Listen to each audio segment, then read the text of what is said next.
Selamat pagi saudara sekalian, selamat hari Minggu. Apa kabar? Amin. Shalom saudara, kita akan segera mulai ibadah kita pada pagi hari ini. Tidak terasa sudah masuk di bulan Mei, di minggu yang pertama. Kita juga akan menerima perjamuan kudus. Semua karena kebaikan Tuhan, semua hanya karena kemurahan Tuhan. Mari saudara, kita angkat pujian kita, penyembahan kita dalam ibadah kita pada pagi hari ini. Kita mau memuji dan meninggikan Allah yang setia, Allah yang tidak pernah melupakan perbuatan tangannya, yaitu kita umat-umat ciptaannya. Mari saudara, dengan bibir dan mulut kita agungkan namanya. Saya undang semua untuk bangkit berdiri. Kita bernyanyi bagi Tuhan. Kau Allah yang setia, Kau Allah yang baik di dalam hidup kami. Kaulah Allah penolong kami.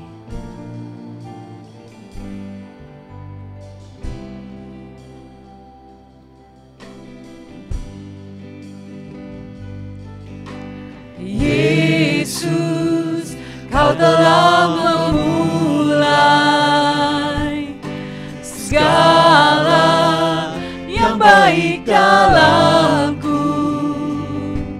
Engkau menjadikanku serupa gambaranmu dan berharga di matamu.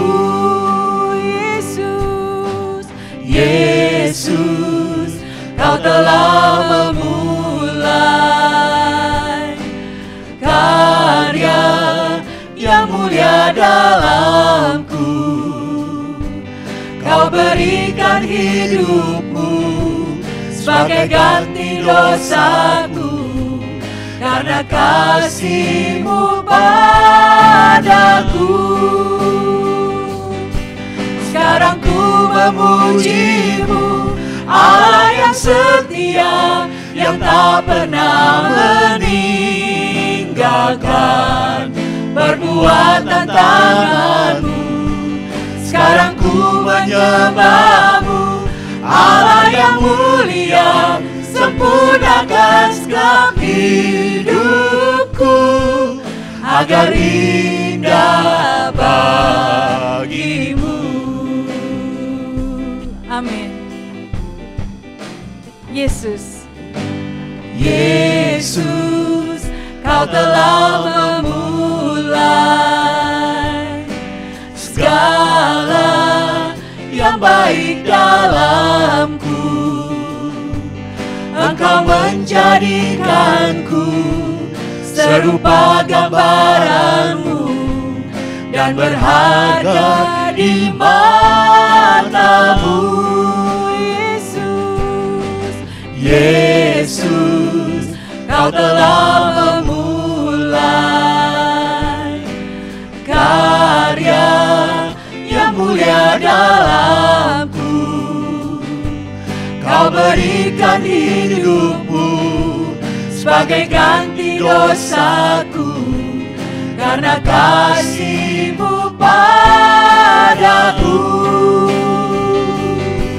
Sekarang ku memuji-Mu, Allah yang setia, yang tak pernah meninggalkan perbuatan tangan-Mu.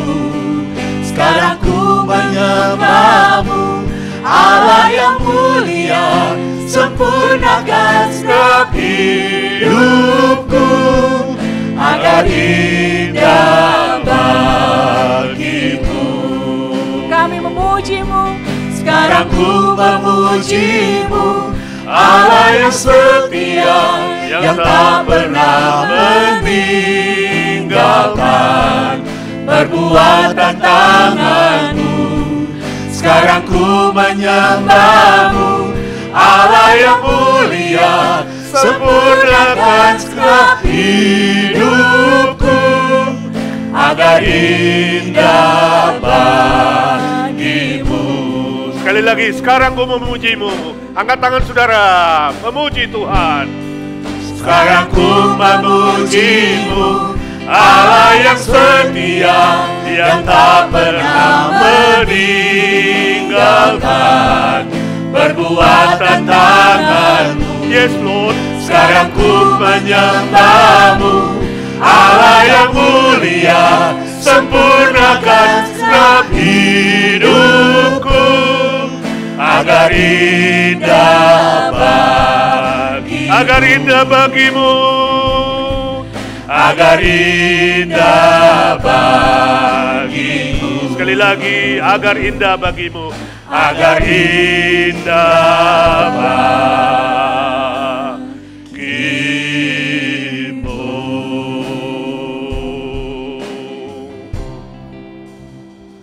Bapa di sorga, kami menyembah memuji nama-Mu yang kudus dan maha besar. Tuhan Yesus, kami bersyukur untuk kasih setia-Mu yang dari selama-lamanya sampai selama-lamanya. Kami bersujud di hadirat-Mu. Roh Kudus, kami bersyukur kehadiran-Mu, Engkau tinggal dalam kami selama-lamanya. Kami memuji, membesarkan nama-Mu. Curahkan damai sejahtera dari sorga ya Bapa. Curahkan kekuatan, keselamatan, sukacita ya Tuhan Yesus. Curahkan penghiburan, kekuatan, pimpinan, pengajaran.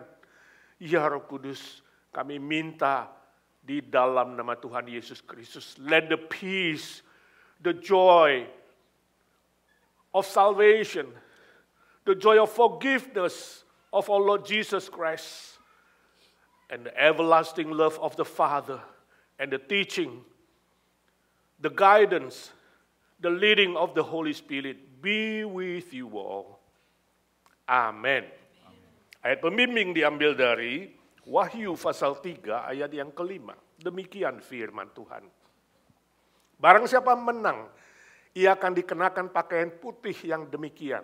Aku tidak akan menghapus namanya dari kitab kehidupan, melainkan aku akan mengaku namanya di hadapan Bapakku dan di hadapan para malaikatnya.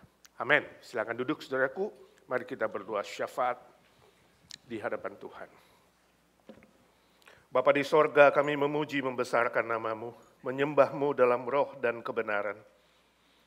Ya Tuhan Yesus, kami bersukacita, bersyukur untuk hari yang spesial kami memasuki minggu pertama di bulan Mei ini ya Tuhan.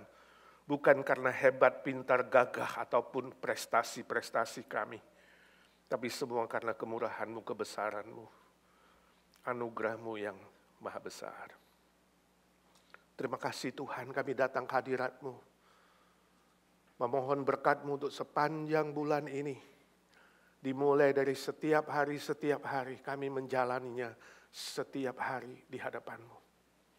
Saat ini kami ingin berdoa syafaat untuk saudara-saudara kami yang lemah tubuh dan yang sakit khususnya ya Tuhan. Kasihani Om Paul Wardana.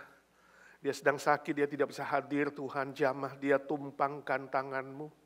Sembuhkan dia di dalam nama Tuhan Yesus. Bilur-bilur-Mu memulihkan dia.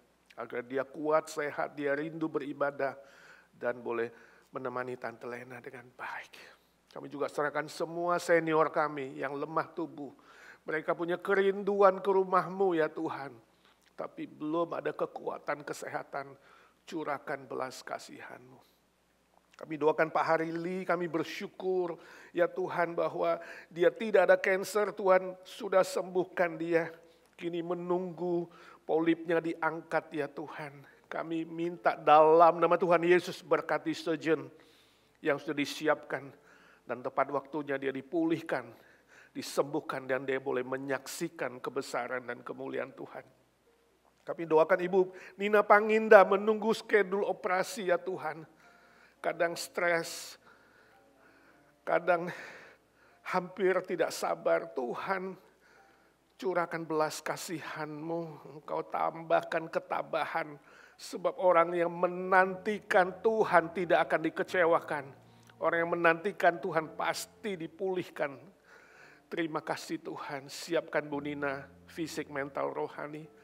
Kasihani Lilia ya Tuhan, pulihkan dia secara sempurna. Kami mohon mujizat-Mu Tuhan, agar dia sungguh tetap melayani Tuhan dengan setia. Juga semua yang menunggu kesembuhan satu persatu ya Tuhan, yang kami tidak bisa sebutkan, yang lama menantikan Tuhan, Tuhan kasihani. Ibu Anne, Arthur, remaja kami, beri dia mujizat yang sempurna Tuhan. Pakai dia di ladang-Mu, itu cita-cita dia Tuhan. Dengar doa kami. Juga semua yang hadir di sini maupun yang ikuti online punya pergumulan sendiri-sendiri ya Tuhan. Hamba tidak tahu, jelas Engkau tahu ya Tuhan. Masalah keluarga, masalah sakit penyakit, masalah keuangan, masalah pekerjaan, masa depan, status, teman hidup, berbagai macam pergumulan yang lain. Curahkan mujizat-Mu Tuhan, Kau tidak berubah selama-lamanya, tidak berubah. Curahkanlah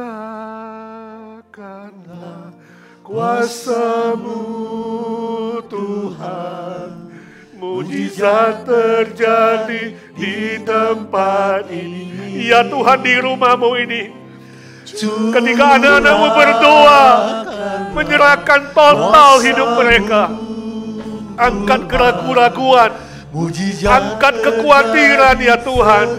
Curahkan mujizat-Mu, curahkan mujizat-Mu ya Tuhan. Curahkanlah kuasa-Mu. Ya Tuhan, dengarkan seruan doa anak-anak yang berdoa dengan iman, yang berdoa dengan tulus. Tuhan jawab. Curahkan mujizat-Mu yang melampaui doa kami, melampaui pikiran kami ya Tuhan. Mujizat terjadi sekarang ini, mujizat-Mu. Mujizat terjadi sekarang ini. Dalam nama Tuhan Yesus Kristus, kami minta berkat dan mujizat Tuhan. Amin, amin. Yang percaya berkata. Amin. Amin. Puji nama Tuhan. Saudara, dalam Mazmur 92 ayat 1 dan 2 dikatakan, nyanyian untuk hari Sabat adalah baik untuk menyanyikan syukur kepada Tuhan dan untuk menyanyikan mazmur bagi nama-Mu yang maha tinggi. Kita semua di tempat ini mendengar firman Tuhan dikatakan baik untuk memuji Tuhan. Saudara, saya tidak tahu kondisi kita masing-masing, mungkin ada pergumulan berat, tetapi firman Tuhan berkata adalah baik untuk memuji Tuhan. Apapun keadaan kita, itu baik untuk memuji Tuhan. Amin. Kita akan memujinya bersama-sama, kita tinggikan namanya. Ada kuasa di dalam nama Yesus. Nama yang telah membebaskan kita, nama yang memberikan kita kemenangan. Dalam nama Yesus ada mujizat yang dapat terjadi. Mari tepuk tangan sama-sama. Bersukacita di dalam Tuhan saudara. Tuhan kita Tuhan yang baik. Yesus kita, Dia hidup.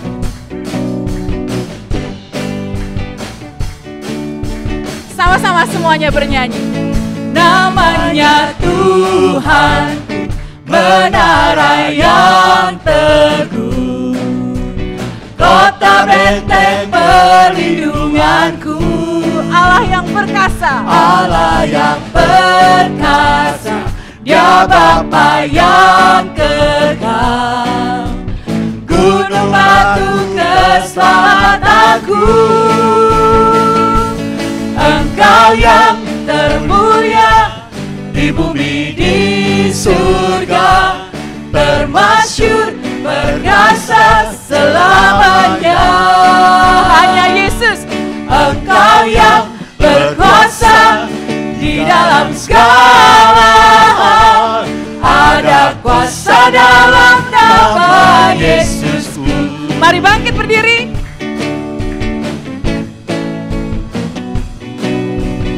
Tinggikan Dia, sebut namanya. Nama Yesus, nama di atas segala nama. Namanya Tuhan, menara yang teguh, kota benteng perlindunganku. Allah yang perkasa, Allah yang perkasa, Dia Bapa yang kekal, gunung batu keselamatanku. Engkau yang termulia di bumi di surga, termasyhur perkasa selamanya. Engkau yang berkuasa di dalam segala hal. Ada kuasa dalam nama Yesusku. Nama di atas segala nama, Yesus. Nama nama yang telah membebaskanku. Segala kuasa tunduk pada nama itu, Yesus Tuhan segala Tuhan. Nama Yesus, nama di atas segala nama. Oh Yesusku, nama yang telah membebaskanku. Segala kuasa tunduk pada nama itu, Yesus Raja, Raja segala raja. Engkau yang termulia di bumi di surga, termasyhur perkasa selamanya. Engkau yang berkuasa di dalam segala hal, ada kuasa dalam nama Yesusku. Tinggikan Dia. Engkau yang termulia di bumi di surga, termasyhur perkasa selamanya. Engkau yang berkuasa di dalam segala hal, ada kuasa dalam nama Yesusku. Ada kuasa, ada kuasa dalam nama Yesusku. Oh, ada kuasa, ada kuasa dalam nama Yesusku.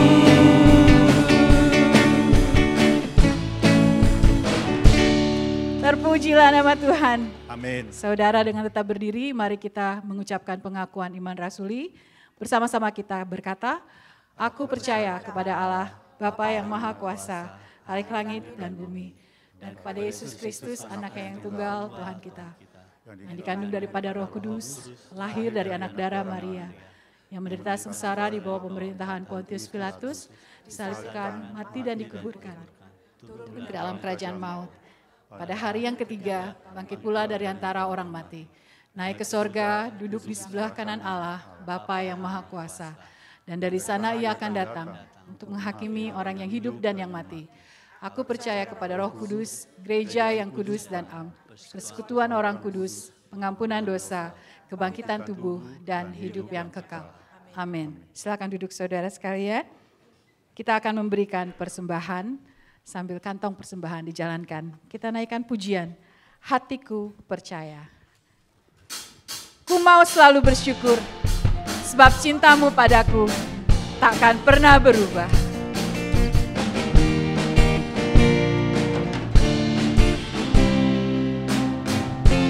Tuhanlah kekuatan dan mazmurku, ya gunung batu dan keselamatanku.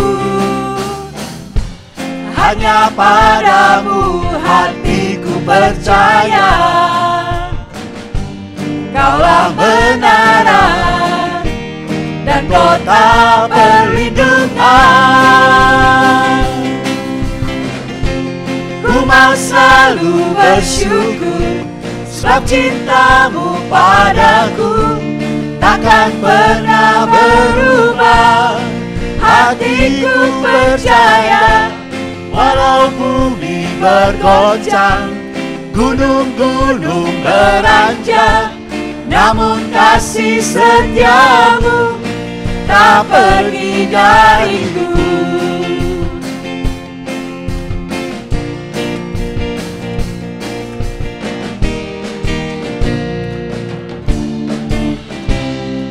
Tuhanlah kekuatanku, Tuhanlah kekuatan dan mazmurku, Tuhanlah mazmurku, Dia gunung batu dan keselamatanku. Hanya padamu hatiku percaya. Mari bangkit berdiri. Kaulah benaran dan kota perlindungan. Ku mau selalu bersyukur, sebab cintamu padaku takkan pernah berubah. Hatiku percaya, walau bumi bergoncang, gunung-gunung beranjak, namun kasih setiamu tak pergi dariku. Kasih setiamu Tak pergi dariku. kasih setiamu tak pergi dariku.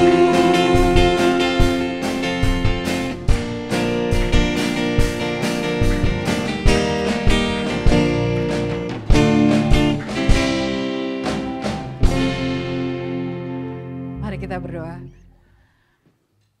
Bapa kami di dalam surga, kami mau selalu bersyukur Tuhan, karena Engkau selalu baik di dalam kehidupan kami.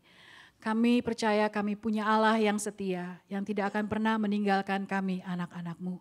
Bersyukur untuk 1 minggu yang telah kami lalui, penyertaan Tuhan, pertolongan Tuhan, hingga kami ada saat ini membawa persembahan kami.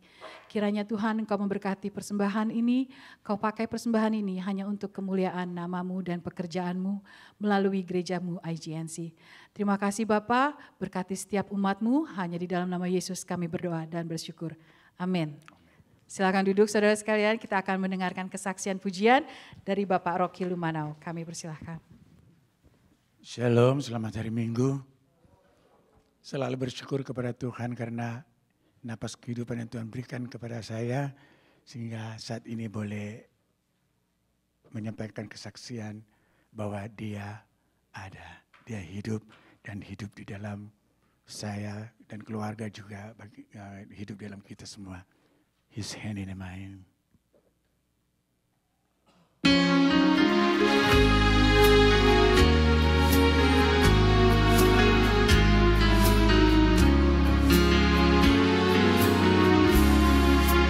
You may ask me how I know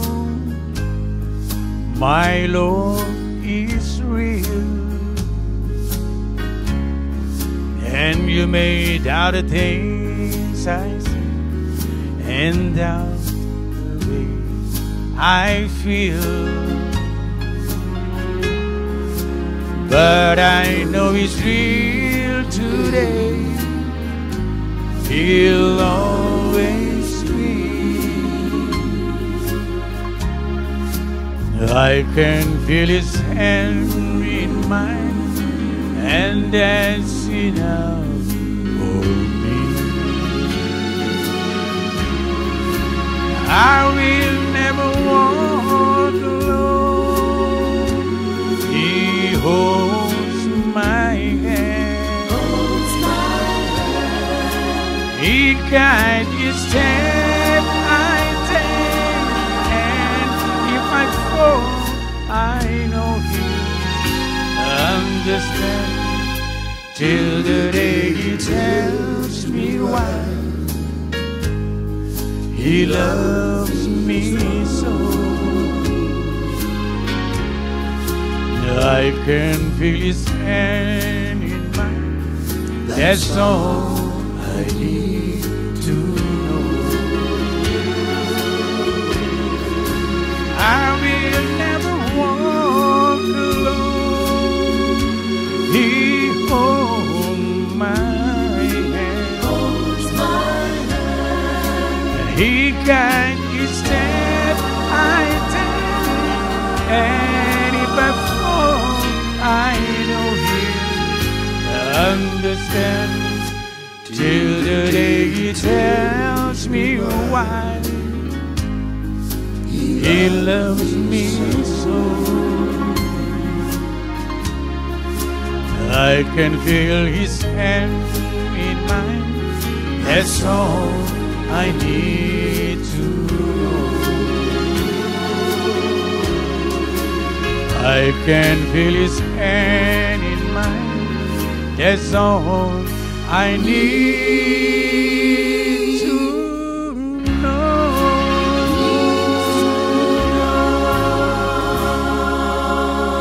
Yesus memberkati. Puji nama Tuhan, terima kasih Pak Rocky untuk pujiannya. Kita akan segera mendengarkan firman Tuhan. Lagu berikut yang akan kita naikkan sebelumnya, I stand amazed, how marvelous.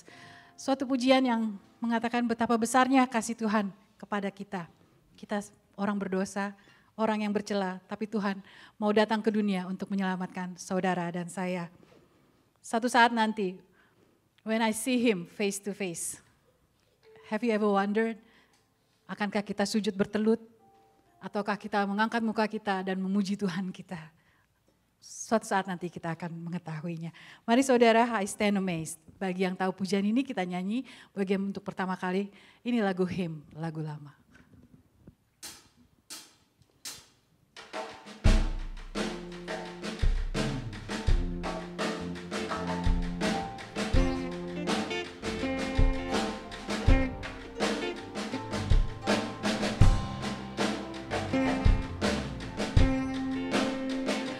I stand amazed in the presence of Jesus the Nazarene, and wonder how he could love me, a sinner condemned unclean. How marvelous, how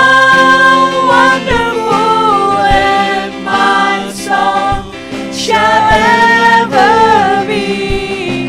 How marvelous, how wonderful is my Savior's love for me.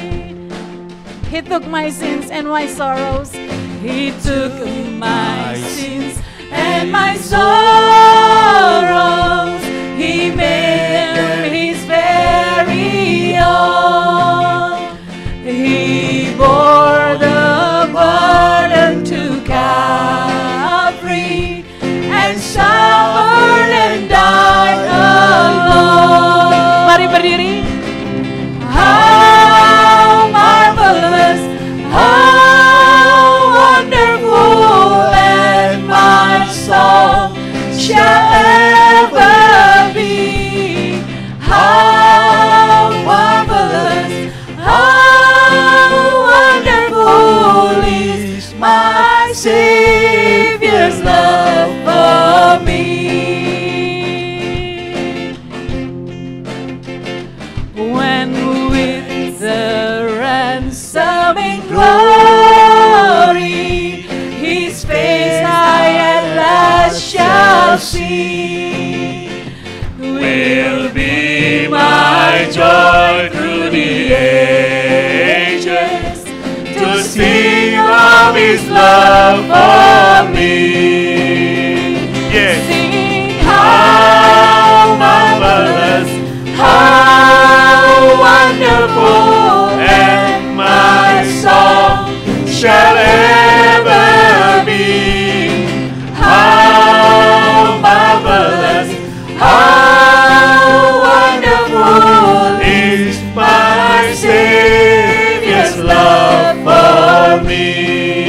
Singing, singing. How marvelous, how wonderful, and my song shall ever be. Amen. How marvelous, how wonderful is my Savior's love for me. Hallelujah, how marvelous. How marvelous, how wonderful, and my song shall ever be. How marvelous, how wonderful is my Savior's love for me.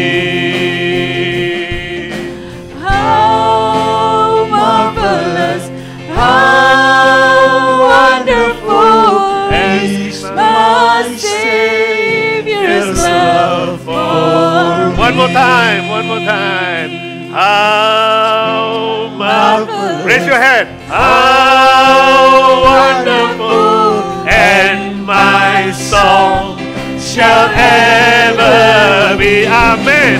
How marvelous, how wonderful is my Savior's love for me. Is Jesus come for the second time? Are you happy? Are you happy? Ask your friend and see his or her face, smile or not. Look at the left and the right. Yeah, say smile please. We are happy. How marvelous. Happy face. How wonderful, and my song, yes, shall ever be. Come on. Sing loud. Marvelous. How wonderful is my Savior's love for me. Amen. Lord Jesus, we thank you, we praise your name. We believe your promise. You started a good work in us, save us, take care of us, bless us. You will keep us until the end. When we face you, face to face, Lord, we'll be happy how marvelous that day, and we will glorify your name, and we will enjoy the eternal life forever and ever. Now we pray for our children, our youth. You bless them when they go to class. You bless our teacher, Evangelist Gio. You bless him as a tool of blessing for our youth and also the teacher, Lord, Sunday school teacher, be blessing for all the children that come to you. We pray with thanks in Jesus' name, our Lord and our Savior. Mari kita berdoa sebelum belajar firman Tuhan. Bapa di sorga, kami mengucap syukur dan terima kasih untuk kesempatan, kesehatan, kekuatan. Boleh ada di rumah Tuhan di minggu pertama di bulan Mei ini ya Tuhan. Semua karena anugerah-Mu yang maha besar, kemurahan-Mu yang tak terhingga. Dari hati kami yang paling dalam, kami bersyukur kepadamu, kami berterima kasih, memuji, membesarkan Engkau ya Tuhan. Sebab Engkau tidak pernah meninggalkan pekerjaan tangan-Mu. Walaupun banyak hal kadang kami tidak mengerti. Walaupun di bumi ini masih ada berbagai macam kesulitan, tantangan, cobaan, godaan. Kami yakin Tuhan Yesus Engkau tidak pernah meninggalkan kami. Itu sebabnya kami fokus kepadamu dan tetap bersyukur. Sekarang kami mau belajar firman-Mu, urapilah hamba-Mu yang lemah, terbatas, dan hina dina ini. Urapilah putri boleh menerjemahkan dengan baik dan benar. Pakai kami menjadi alat-Mu ya Tuhan. Sehingga firman Tuhan dijelaskan, kami mengerti dan kami diberi kekuatan melakukan firman Tuhan. Menjadi pelaku-pelaku firman yang nyata. Kami siap menerimanya Tuhan. Jadikan hati kami tanah yang subur. Agar firman itu hidup, bertumbuh, berbuah, berlipat-lipat ganda. Dalam nama Tuhan Yesus kami berdoa dan memohon berkat Tuhan. Amin. Saudaraku, kita akan lanjutkan dengan serial khotbah kita dari kitab Daniel. Hari ini memasuki pasal yang terakhir, pasal 12. Daniel pasal 12 ayat 1 sampai ke 4. Yang saya beri tema nubuat tentang hari kiamat. Daniel 12 ayat 1 sampai 4 kita membaca bersama-sama. 1, 2, 3. Pada waktu itu juga akan muncul Mikael, pemimpin besar itu, yang akan mendampingi anak-anak bangsamu, dan akan ada suatu waktu kesesakan yang besar, seperti yang belum pernah terjadi sejak ada bangsa-bangsa sampai pada waktu itu. Tetapi pada waktu itu bangsamu akan terluput, yang di barang siapa yang didapati namanya tertulis dalam kitab itu. Dan banyak dari antara orang-orang yang telah tidur di dalam debu tanah akan bangun, sebagian untuk mendapat hidup yang kekal, dan sebagian untuk mengalami kehinaan dan kengerian yang kekal. Dan orang-orang bijaksana akan bercahaya seperti cahaya cakrawala, dan yang telah menuntun banyak orang kepada kebenaran seperti bintang-bintang tetap untuk selama-lamanya. Tetapi engkau Daniel, sembunyikanlah segala firman itu dan meteraikanlah kitab itu sampai pada akhir zaman. Banyak orang akan menyelidikinya dan pengetahuan akan bertambah. Sekian pembacaan firman Tuhan. Berbahagialah orang yang membaca, mengerti, dan melakukan firman Tuhan dalam hidupnya. Saudara, suatu hari saya khotbah di gereja lain tentang hari kiamat atau hari kedatangan Kristus kedua kali. Selesai khotbah dan setengah ceramah itu, datang seorang anak muda bilang sama saya, "Pak, sejak dari dahulu seminar seperti ini, khotbah seperti ini sudah sering saya dengar.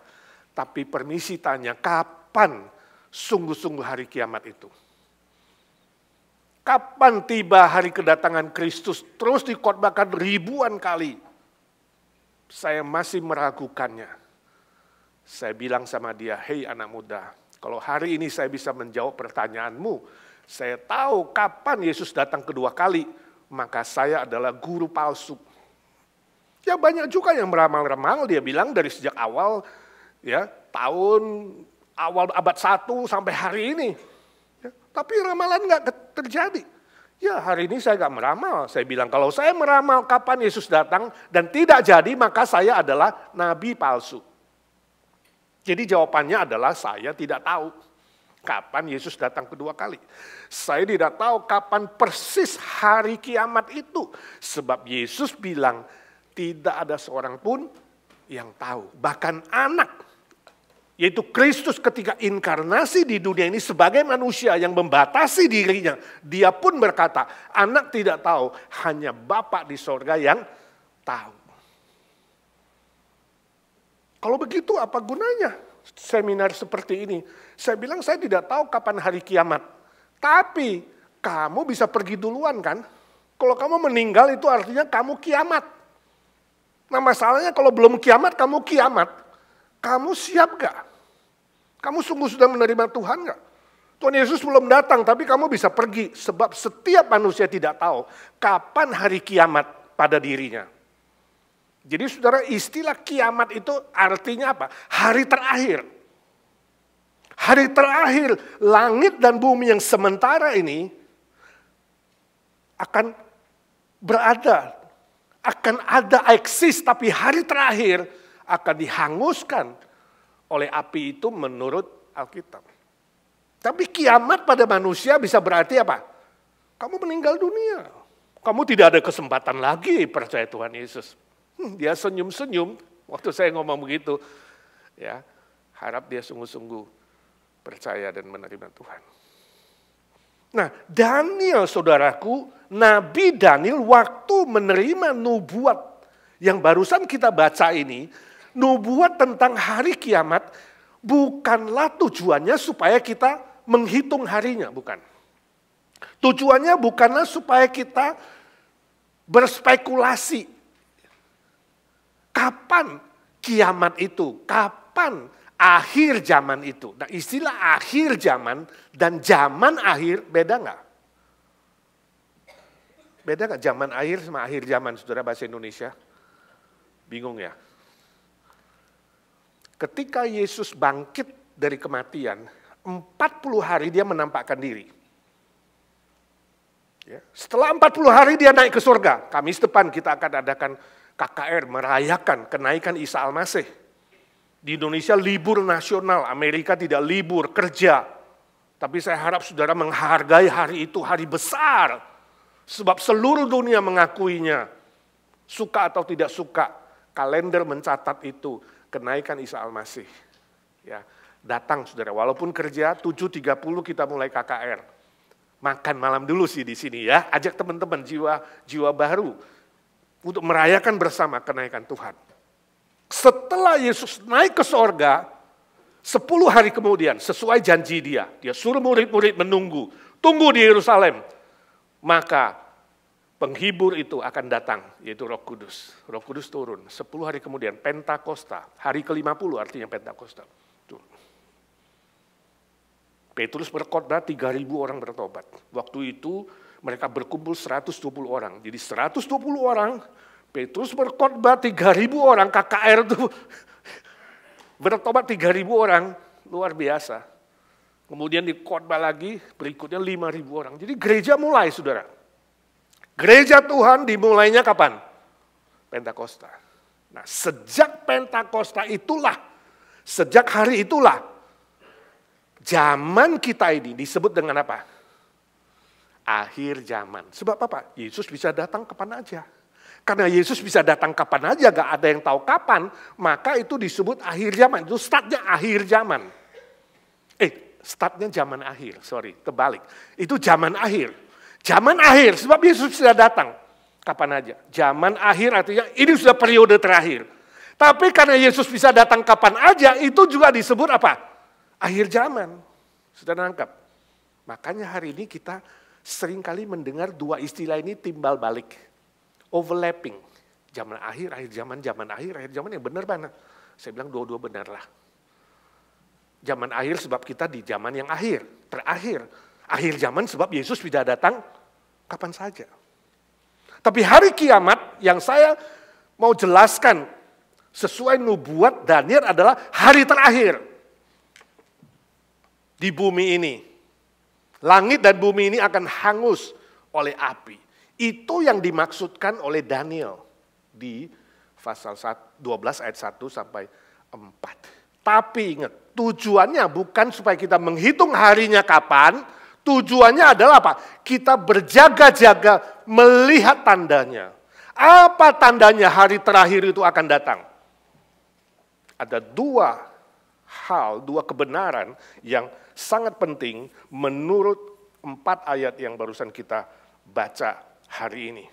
Tanda yang pertama sebelum tiba hari kiamat. Yang pertama, hari kiamat akan diawali dengan sengsara besar. Ini yang pertama. Ayat 1a, ada istilah pada waktu itu. Pada waktu itu menunjuk kepada konteks sebelumnya yaitu apa? Akhir zaman.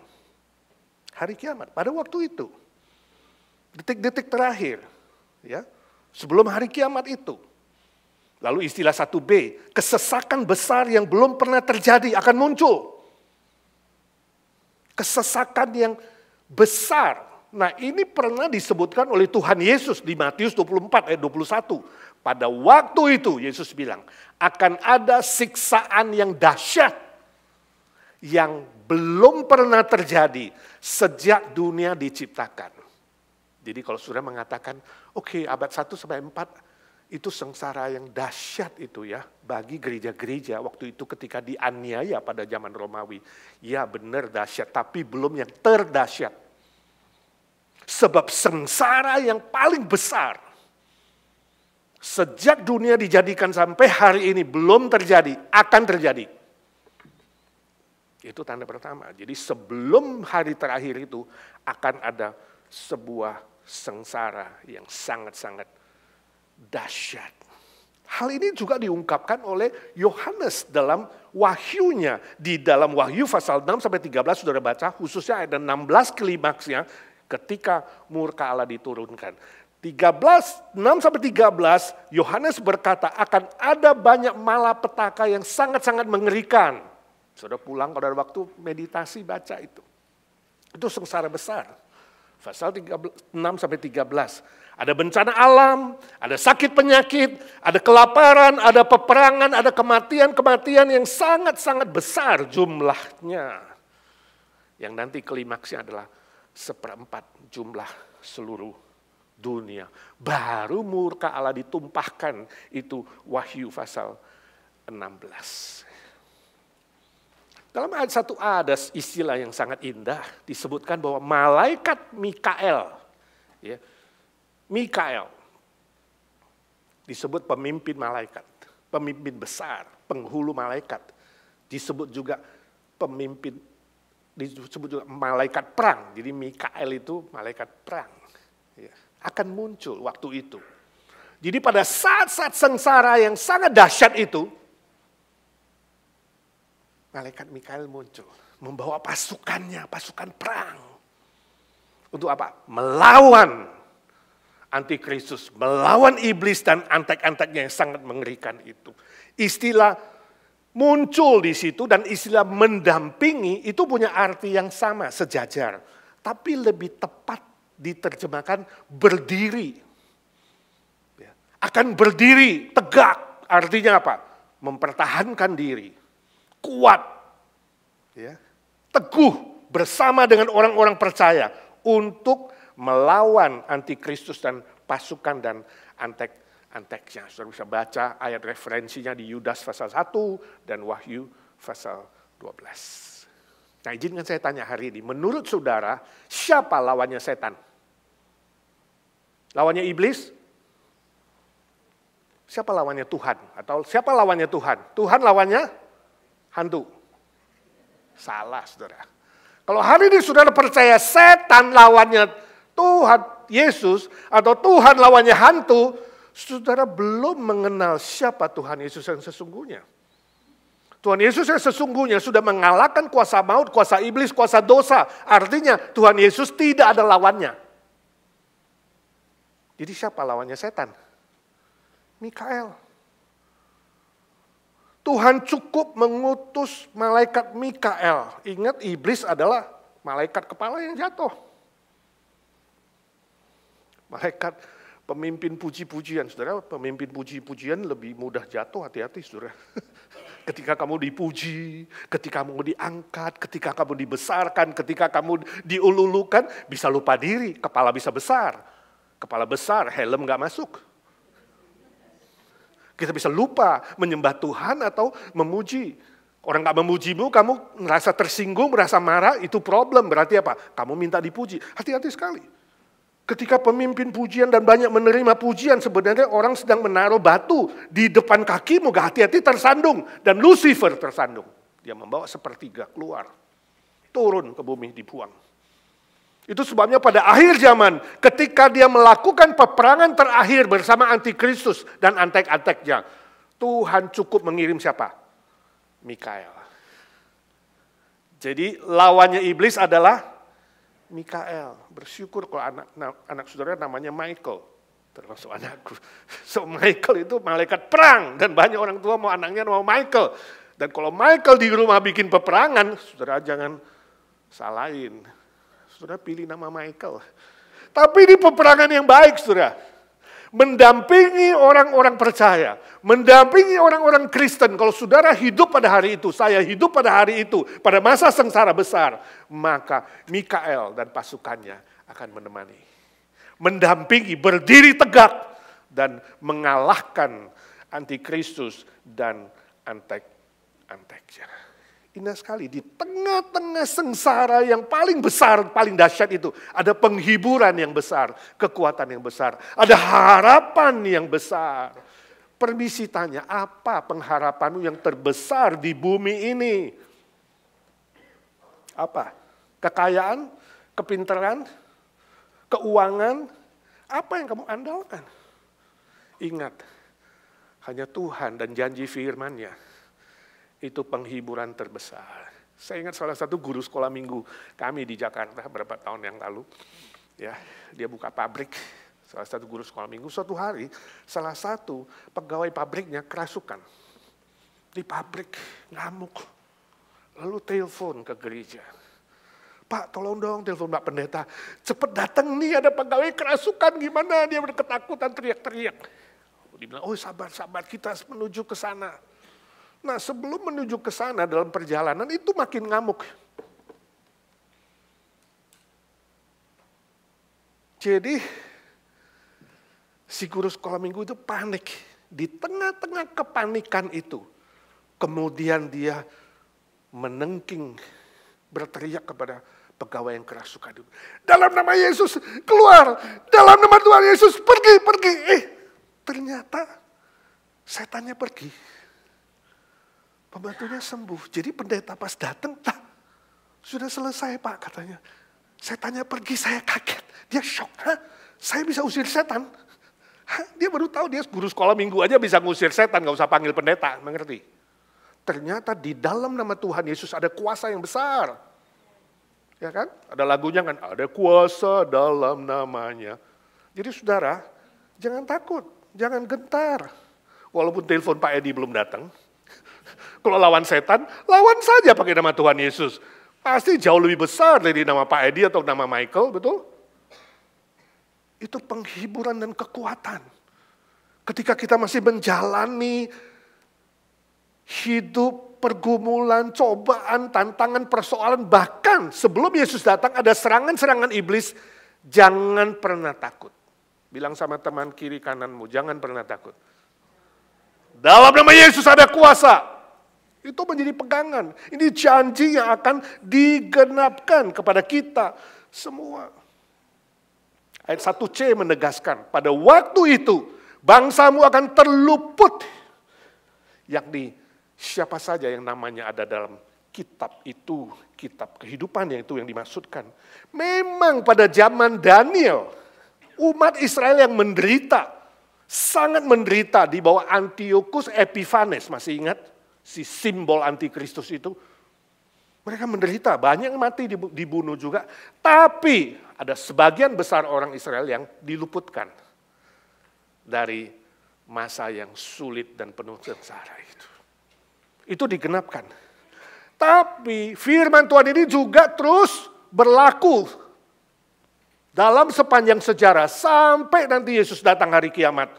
Kita bisa lihat contohnya, misalnya waktu bait Allah dihancurkan dan dirobohkan oleh Kaisar Titus pada tahun 70 AD. Jadi Yesus pernah menubuatkan, bait Allah yang besar ini, yang kudus ini, yang kalian agung-agungkan ini, suatu hari akan dirobohkan sehingga tidak ada satu batu pun terletak di atasnya.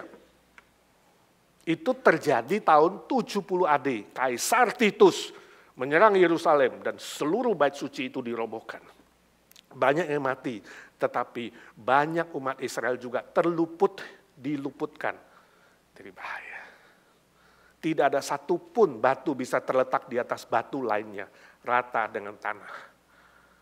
Itu sebabnya kita percaya tembok ratapan yang ada di Israel itu bukan yang asli, itu pasti sudah buatan. Tempat mereka berharap nanti di situ akan dibangun lagi bait suci. Tapi poinnya di sini adalah apa? Bahwa di tengah-tengah sengsara besar itu, umat Tuhan akan terluput. Janji ini juga berlaku pada masa sengsara besar nanti sebelum hari kiamat. Berlaku pada saat itu bahwa orang-orang Israel sebagian, kata firman Tuhan, sebagian yang sungguh-sungguh percaya kepada Kristus, gak semua.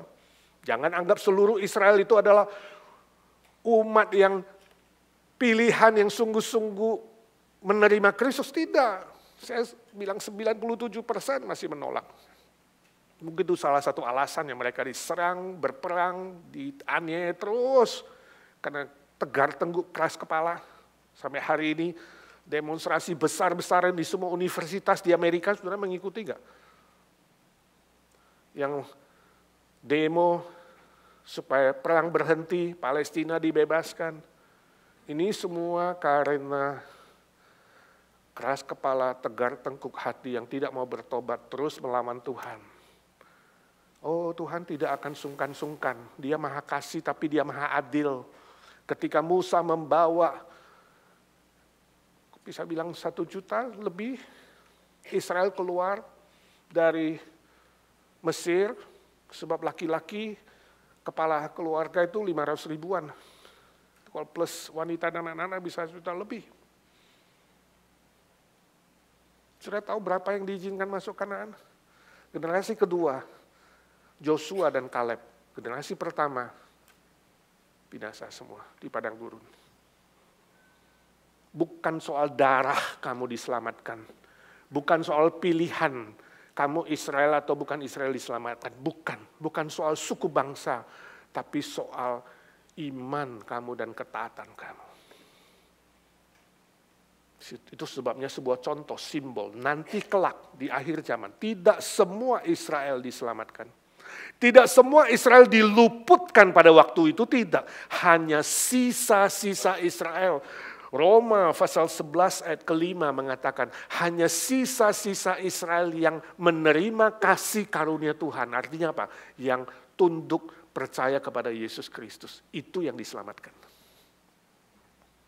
Jadi saudara jangan sampai disesatkan seperti banyak khotbah di radio supaya kita mendukung seluruh Israel itu pilihan Tuhan. Tidak, kita mendukung yang percaya kepada Kristus, yang tidak percaya kita harus doakan dan menangis untuk mereka supaya mereka bertobat. Istilah barang siapa di situ menunjuk kepada semua suku bangsa sama di hadapan Tuhan. Ya, barang siapa yang didapati namanya tertulis dalam kitab itu seluruh suku bangsa, bukan hanya Israel. Seluruh suku bangsa di dunia ini yang percaya kepada Yesus Kristus, namanya ditulis dalam kitab kehidupan dan tidak akan dihapus. Itu tadi ayat pembimbing kita. Yesus sendiri yang mengatakan. Permisi tanya, sudahkah namamu tertulis dalam kitab kehidupan? Kalau suatu hari di akhir zaman Yesus, hakim terakhir membuka kitab kehidupan, ada gak namamu di situ? Ada Cisendi yang membaca renungan. Saudara harus yakin. Sebelum pergi dari dunia ini, saudara harus yakin 100%. Tuhan, aku mau setia beriman kepadamu apapun. Banyak ajaran sesat di luar sana, aku tidak akan dengar. Engkau satu-satunya juru selamat. Keselamatan bukan melalui perbuatan baik. Kristen progresif telah membuat ini jadi kacau. Memasukkan aliran liberal, proses teologi, masuk ke dalam gereja Tuhan. Hati-hati. Ketika kamu pikir semua agama sama, ketika kamu pikir perbuatan baikmu menyelamatkan kamu, kamu telah disesatkan.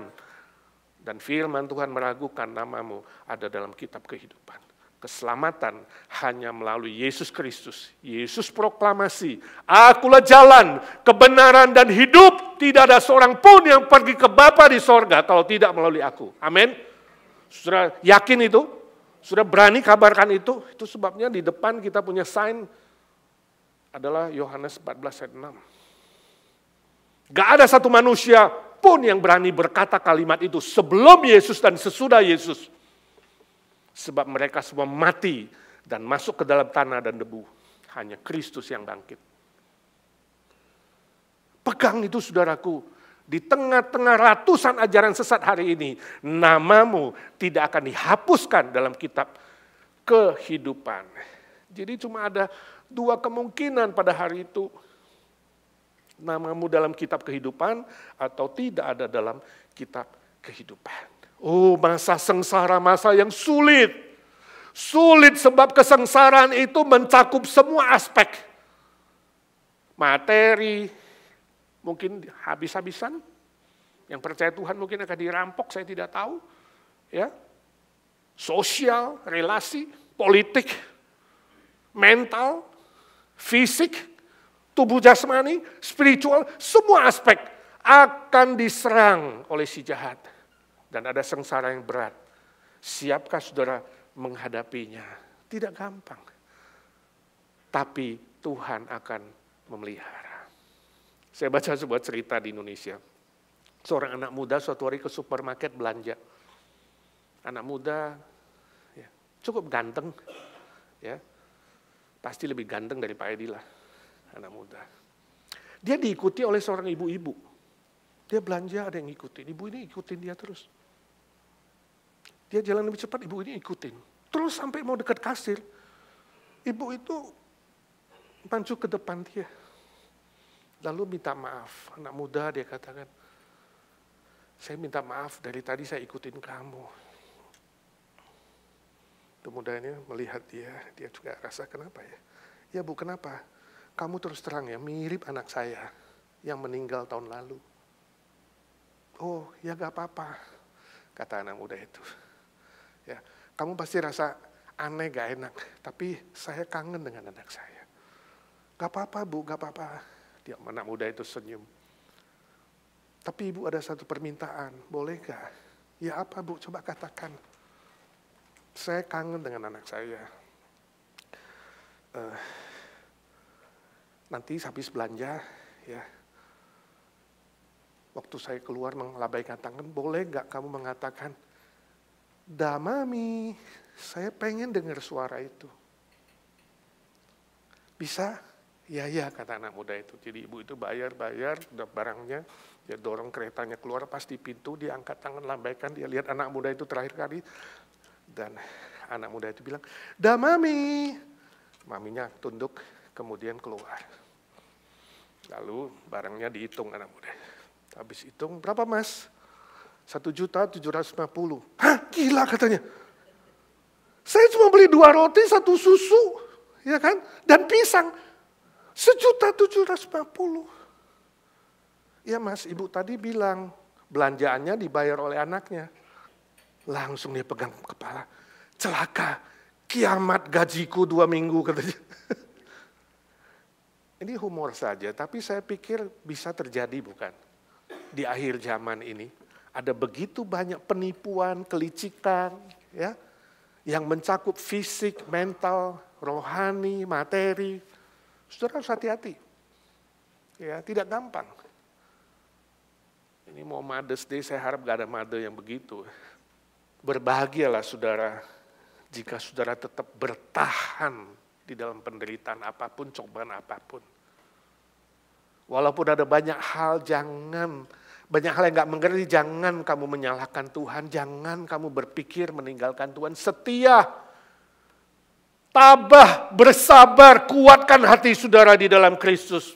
Kelak ketika sengsara besar, cobaan, godaan, tantangan itu tiba, saudara pun akan diberi kemenangan. Sebab Kristus sudah menang.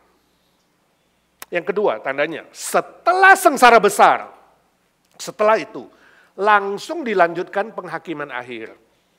Ayat 2 sampai ke 3 memberitahukan kepada kita bahwa segera setelah masa sengsara itu, iblis dan antek-anteknya akan dikalahkan. Maka dilanjutkan dengan penghakiman akhir. Itu hari kiamat. Sengsara besar, last judgment. Ya. Great tribulation, last judgment. Ini 2 tanda yang harus muncul sebelum kekekalan selama-lamanya. Dikatakan pada waktu itu, ya, istilah banyak ya, itu lebih tepat diterjemahkan keseluruhan atau semua yang telah tidur di dalam debu akan bangun. Jadi semua yang mati, itu maksudnya. Yang tidur dalam debu, yang kremasi debu bangkit. Ya. Yang dikubur, yang jadi tanah bangkit, walaupun sudah ratusan tahun, ribuan tahun, tulangnya pun udah gak ada. Ya. Jadi saudara jangan ributkan soal kremasi atau kubur. Mana lebih alkitabiah, dua-dua alkitabiah. Manusia dari debu, dari tanah, ya kembali ke debu dan tanah. Silakan, mau kremasi atau mau kubur, gak apa-apa. Pada waktu itu bukan tubuh itu yang bangun. Kamu akan diberi tubuh yang baru. Tubuh kebangkitan. Semua yang telah mati, semua dibangkitkan. Nah kalau gak mati gimana? Pada waktu itu. 1 Korintus 15. Akan diubah dalam sekejap mata. Tubuh yang baru juga. Menghadap Tuhan, last judgment. Menghadap Tuhan di udara. Rapture di situ, tapi bukan gak menghadapi penderitaan. Menghadapi rapture sebentar, tapi menghadapi last judgment. Sebab yang dibawa ini sudah hangus di dalam api. Jadi saudara jangan berpikir dan kemudian percaya bahwa saat itu habis masa sengsara besar, itu akan ada kerajaan 1000 tahun di bumi ini. 1000 tahun hurufiah. 1000 kali 365 hari. Itu tidak ada saudara. Gak ada kerajaan 1000 tahun di bumi yang hurufiah. Itu tafsiran dari kaum dispensasional, premilenialis. Yang mengharapkan sesuatu yang bersifat bumia, duniawi. Gak ada. Langit dan bumi ini akan berlalu. Kalau saat itu, saudara dan saya belum meninggal, kita akan diubahkan tubuh kita menjadi baru, menghadap Tuhan di udara. Dan kemudian menghadap tahta putih, last judgment, penghakiman terakhir. Kitab kehidupan dibuka, yang ada namanya mendapat kekekalan, hidup kekal. Jadi gak ada hidup sementara 1000 tahun di sini, hidup kekal. Ya. Jangan mengharap sesuatu yang duniawi yang sementara. Dan yang tidak ada namanya, kengerian kekal atau hukuman kekal. Jadi cuma ada 2 pilihan, sorga atau neraka. Gak ada pilihan tengah-tengah. Gak ada turun dulu ke api penyucian. Gak ada. Gak ada bisa disucikan dulu oleh apapun usaha manusia. Gak ada. Cuma ada 2 pilihan. Entahkah sorga atau neraka. Tapi puji Tuhan, tubuh yang lama ini diganti jadi tubuh yang baru. Tubuh yang sudah mati akan dapat tubuh yang baru. Jangan berharap pada tubuh yang lama, yang bisa sakit, yang bisa stres, yang bisa rematik, artritis, segala macam sakit, penyakit. Permisi tanya, apa yang paling mengganggu kamu dalam hidup ini? Contoh yang paling saya sukai adalah dosen kami di Bandung, yang pernah saya mungkin jelaskan. Missionary dari Amerika, tanggalkan dia punya citizenship, pindah ke Bandung jadi warga negara Indonesia, mengajar full time tiap hari. Dosen pembimbing saya waktu itu, waktu saya ambil master di sana di Tiranus, Bandung. Tiap hari jalannya pincang pakai tongkat. Artritis, rematik, kakinya bengkak satu. Tapi wajahnya selalu sukacita, gak pernah mengeluh. Mahasiswa yang sedih dia hiburkan, mahasiswa yang lemah dia kuatkan, mahasiswa yang kesulitan menulis, dia ahli komunikasi. Saya belajar mengarang, belajar menulis dari dia, belajar tulis buku. Selalu dia tolong kalau kita kesulitan. Sampai kita keheran-heranan. Ya, dia seorang wanita, Bu, apa yang memberi kamu kekuatan? Kenapa? Gak pernah ngeluh sakit, walaupun jalannya pincang. Dia bilang, ini mah sakit sementara. Nanti di sorga semuanya sudah tidak ada, sempurna. Untuk apa yang sementara mengganggu jiwaku, katanya. Kita malu. Mahasiswa lebih seger, masih muda waktu itu saya. 30-an. Ya, kadang kita yang lebih stres, lebih susah dari dia. Dia kelihatannya luar biasa. Itu saya tak terlupakan. Permisi tanya, hari ini apa yang paling mengganggu kamu? Apa yang paling membuat sukacitamu hilang? Wajahmu gak bisa tersenyum. Sedih, susah, stres, hanya gara-gara fisik, hanya gara-gara hal-hal yang sementara. Jangan, saudara, sayang sekali. Biarlah sukacita yang Tuhan taruh dalam hati saudara tetap keluar ketika saudara punya harapan. Fokus kepada tubuh yang akan datang. Oh Tuhan, aku bersyukur pada saat itu kalau aku sudah meninggal akan bangkit kembali. Pada saat itu kalau belum meninggal, tubuhku akan diberi yang sempurna, yang mulia. Amin. Itu yang menjadi pengharapan dan kekuatan yang terbesar. Kesaksian dosenku yang sangat-sangat menguatkan. Hari ini kamu puas gak dengan tubuhmu? Pulang kalau lihat cermin, saudara suka gak dengan model kayak kamu itu? Gak suka. Ini kalau boleh hidup ulang, ini semua ya, film-film TV itu saudara kalau banyak nonton Opera Sabun, hati-hati ya, itu semua ngajarin yang teori reinkarnasi, ya, betul gak? Kalau nanti ada hidup kedua kali, aku akan mencintaimu. Kalau hidup kedua kali, aku akan membayar hutangku. Hari ini gak bayar, enak aja. Bayar sekarang kalau utang. Jangan tunggu hidup yang kedua, gak ada hidup kedua. Ya kan, manusia hidup satu kali, mati satu kali, kemudian itu apa? Menghadapi last judgment. Jadi jangan pikir, oh mudah-mudahan hidup kedua tubuhku lebih bagus. Enggak, yang pasti kelak kamu diberi tubuh yang mulia. Jadi pulang lihat sama kaca cermin itu, kalau kamu tidak senang sama modelmu, lihat dari ujung rambut sampai ujung kaki, ngomong sama orang yang di cermin itu. Model kayak gini cuma ada satu di dunia, tahu? Jadi cintai model kayak gitu, terima dia, ya, sayangi dia, kembangkan dia, dan pakai dalam kerajaan Tuhan. Itu lebih bernilai. Amin. Walaupun ada banyak hal, kesulitan, tantangan, hal-hal yang kamu tidak suka, kamu mulai menyerah dengan tubuhmu. Jangan menyerah, khususnya yang sakit, yang lama. Orang yang menantikan Tuhan tidak akan dikecewakan. Ayat ketiga ditegaskan kembali. Mereka yang percaya kepada Yesus Kristus yang namanya tercatat dalam kitab kehidupan. Mereka itu disebut orang-orang bijaksana. Dari seluruh kitab Daniel, saya paling suka ayat ini. Saya harap menjadi ayat emas, saudara. Saya sering sign kartu dan saya kasih ayat emas ini sama anak-anak muda. Ya. Ayo kita baca sama-sama. Dan orang-orang bijaksana akan bercahaya seperti cahaya cakrawala. Dan yang telah menuntun banyak orang kepada kebenaran seperti bintang-bintang tetap untuk selama-lamanya. Saudara ingat apa kalau bilang bintang-bintang? Ingat janji Tuhan sama Abraham kan? Keturunanmu akan seperti bintang-bintang, jumlahnya tak terhingga. Juga bilang keturunanmu akan seperti pasir di pantai yang tak terhitung. Kok satu bintang, satu pasir? Ayo, sudah pernah mikir? Yang bintang adalah orang yang bijaksana, yang pasir adalah orang yang bodoh. Sudah masih ingat perumpamaan Tuhan Yesus?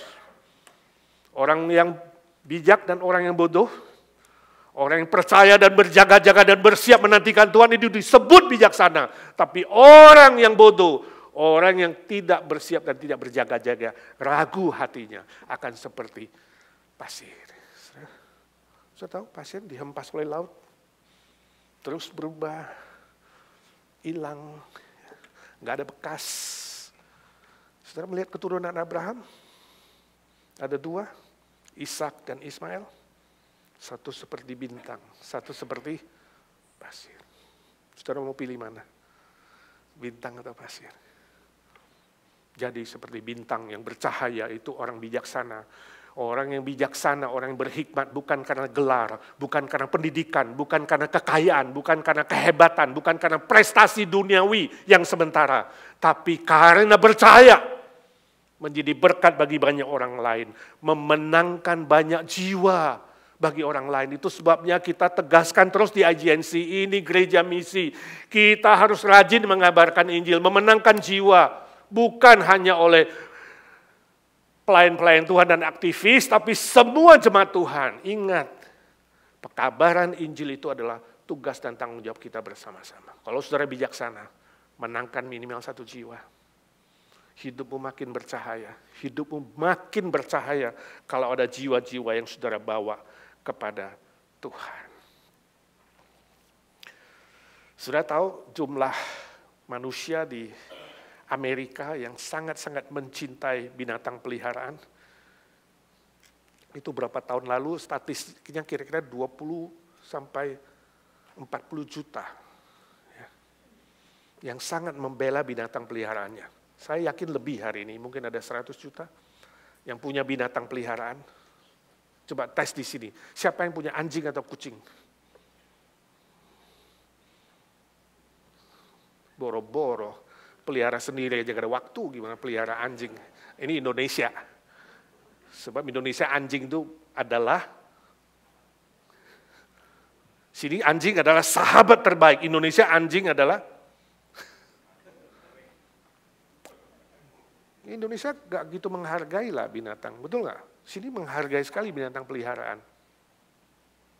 Nah saudara, di New Hampshire, Amerika, ada seorang yang bernama Bud Central. Dia seorang eksekutif yang pensiun. Lalu dia menciptakan sebuah bisnis yang mempromosikan untuk menjaga dan memelihara binatang saudara. Ya.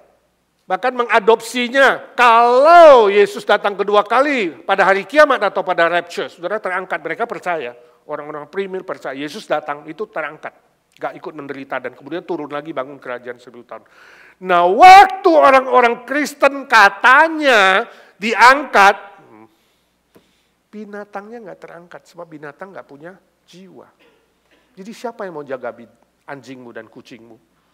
Nah Bud Central ini kemudian membangun sebuah organisasi untuk menawarkan, ya, menjaga dan memelihara anjing saudara di masa-masa sebelum hari kiamat itu ketika orang Kristen terangkat. Dia sebut Eternal Earthbound Pets. Promosi saudara. Ya.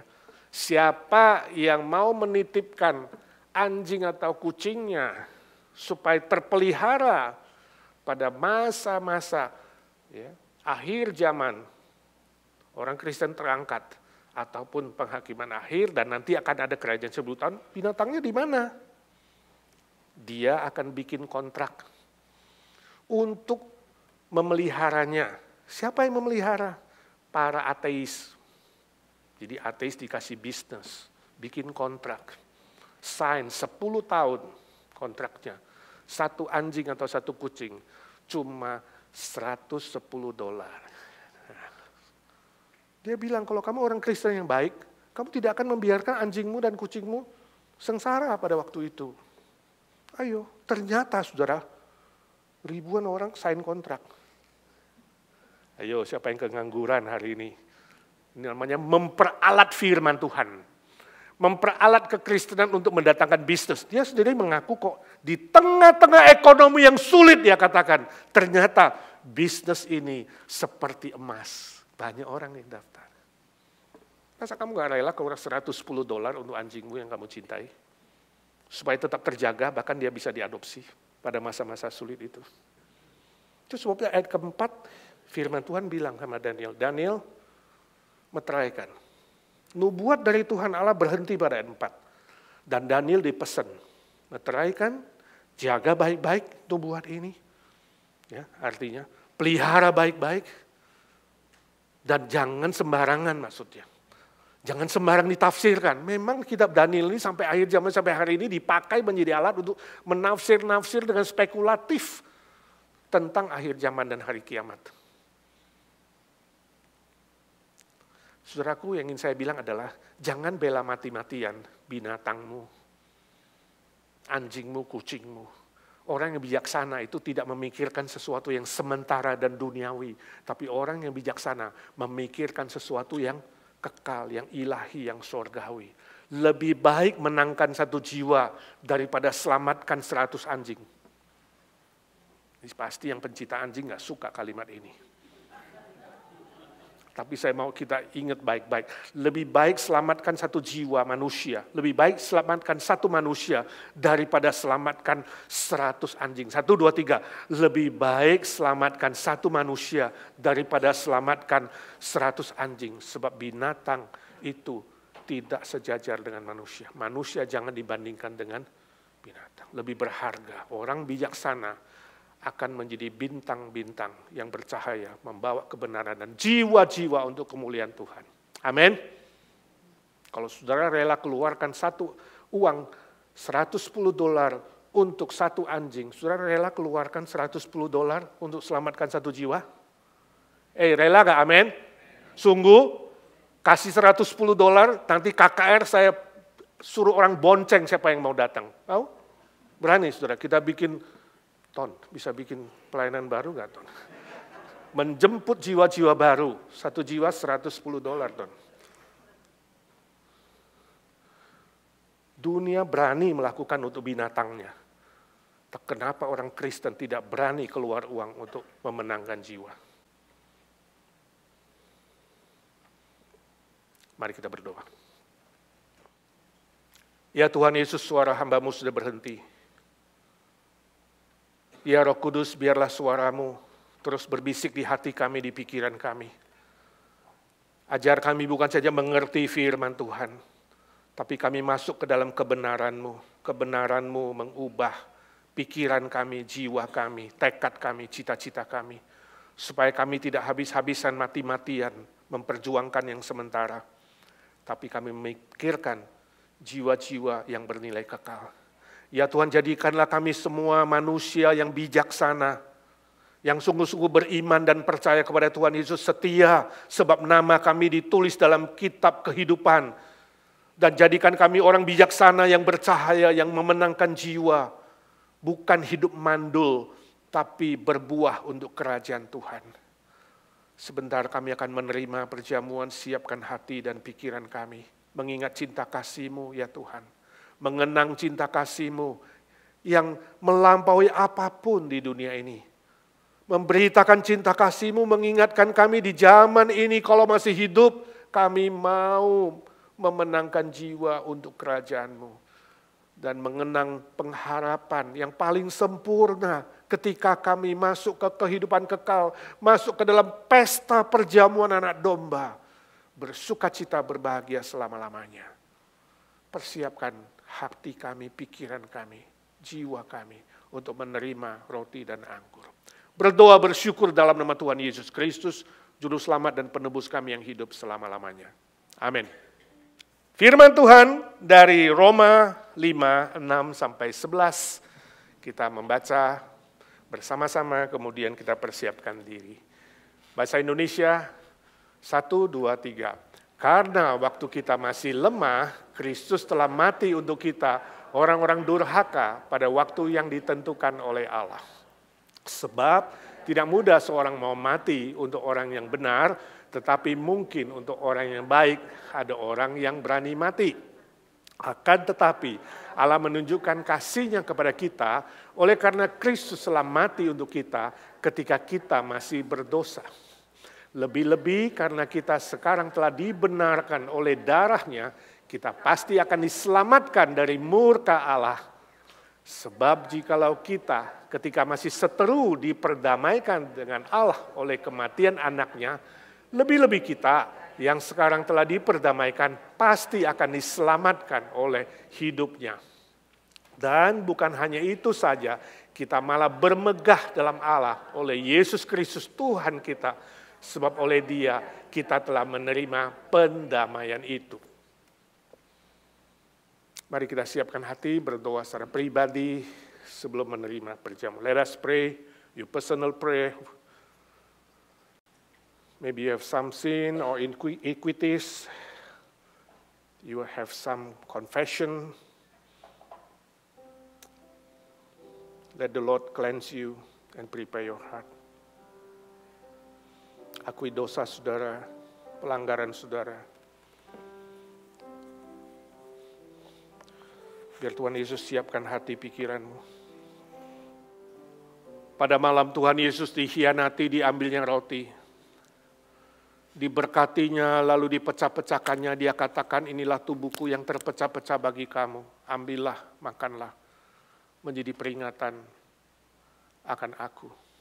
On the night Jesus was betrayed, He took the bread, He blessed it and broke it. And He said, this is my body that is broken for you. You take it, eat it as a remembrance of me. Amen. And then Jesus took the cup. He said, this is new covenant sealed with me, with my blood. You take it, drink it for the forgiveness of sin of you. And you do this in remembrance of me. Lalu diambilnya cawan, Tuhan Yesus berkata ini adalah cawan perjanjian baru yang dimeteraikan oleh darahku. Ambillah, minumlah untuk pengampunan dosa bagimu. Dan lakukan ini menjadi peringatan akan aku. Amin. Inilah tubuh Kristus yang terpecah-pecah bagi kita. Mari kita terima dengan ucapan syukur, dengan iman, menjadi berkat yang spesial. This is the body of Christ that is broken for us. Let's receive with thankful heart by faith. Become special blessing for all of us. In the name of our Lord Jesus, we eat together. Dalam nama Tuhan Yesus kami makan bersama. Amin.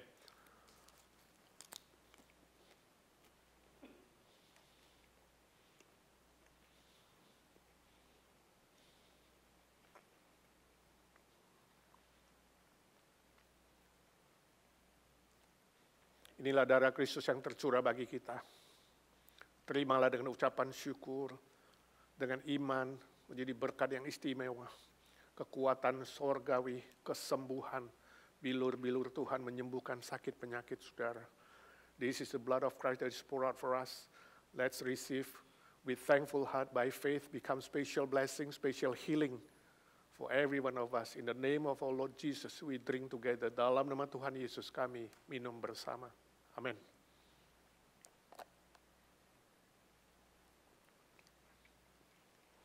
Tuhan Yesus, terima kasih. Kami yakin secara roh Engkau ada di tengah-tengah kami sebab Engkau maha hadir. Engkau mendengarkan doa setiap pribadi yang dinaikkan kepadamu dengan tulus, dengan iman. Ya Tuhan, jawablah sesuai dengan janji firman-Mu, berkata barang siapa yang tinggal di dalam Tuhan dan firman-Nya, minta apa saja Tuhan akan menggenapkan. Genapkan janji-Mu buat anak-anak-Mu di tempat ini, ya Tuhan. Lord Jesus, we thank you, we believe you are here, you are omnipresent, Lord. You bless everyone. There's special prayer to you, Lord. You answer according to your time, according to your will. We pray, we ask blessing in Jesus' name, our Lord and our Savior. Dalam nama Tuhan Yesus Kristus kami berdoa dan memohon berkat Tuhan. Amin.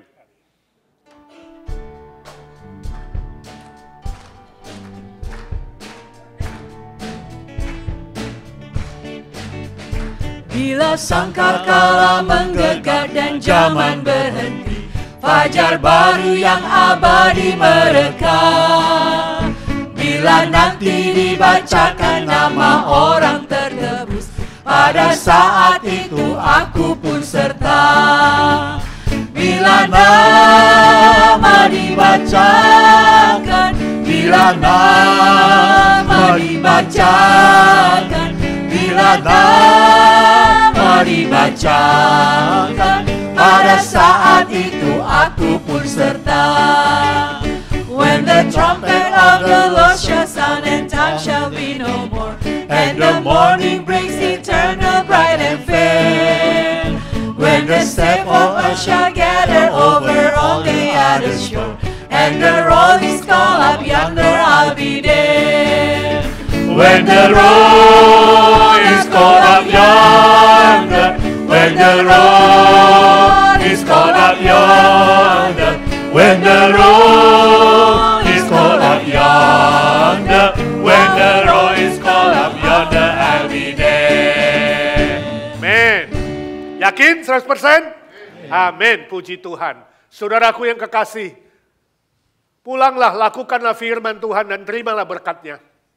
Tuhan memberkati engkau dan melindungi engkau. Tuhan menyinari engkau dengan wajahnya dan menyinari engkau. Memberimu damai sejahtera, menjadi orang-orang bijaksana yang bercahaya. Dengan karunia-karunia baru, berkat-berkat baru. Sehingga hidupmu menjadi berkat nyata bagi banyak orang lain.